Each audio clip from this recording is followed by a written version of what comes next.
Good afternoon. My name is Howard Katz. My title is that of a humanist celebrant. Ukrainian poet Lena Kostenko once said, "Courage is not something one can rent.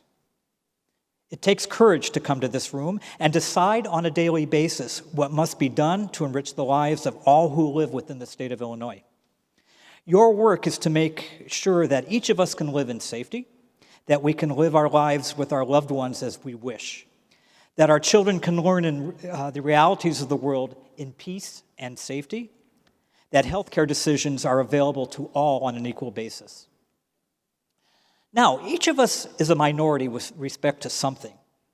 It may be race, religion, sexual orientation, nationality, or any of the other ways we may be regarded as different.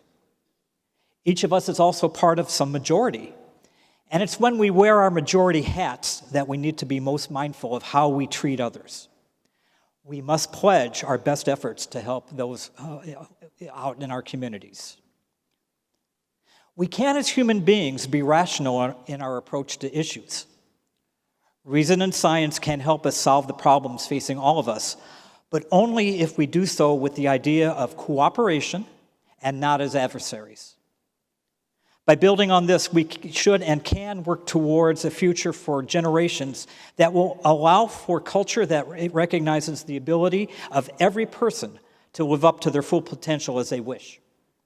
But this happens only when we live and lead by example and not by coercion in thought or belief. Science educator Dr. Neil deGrasse Tyson once said, "I think the greatest people in society carve niches that represents the unique expression of their combinations of talents.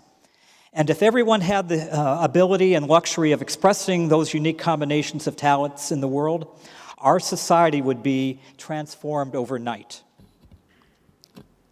We must, as a society, do what we can to encourage people's talents, not as a means of controlling ideas or thought processes, but as a means to control anyone's personal autonomy, but do it as a means to enriching each and every person in our state in their pursuit of their individual growth and potential. Today, let us remember that when we share with others that which is most important to us, listening begins. When we acknowledge the concerns of others, when we say those concerns matter, compassion begins. When we stand united against hatred, against violence and injustice, courage begins.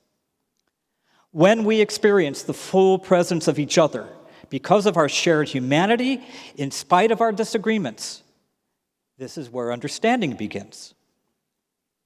May we be open to each other's ideas and beliefs, respectful of our differences, and not threatened by them. May we grow in understanding of our own motives. May we replace fear with knowledge, helping us to be patient and charitable in our dialogues. While we often focus on our differences, today let us also seek to understand the ideas and values we all share. Today and tomorrow, let us value one another more than we did yesterday. Thank you.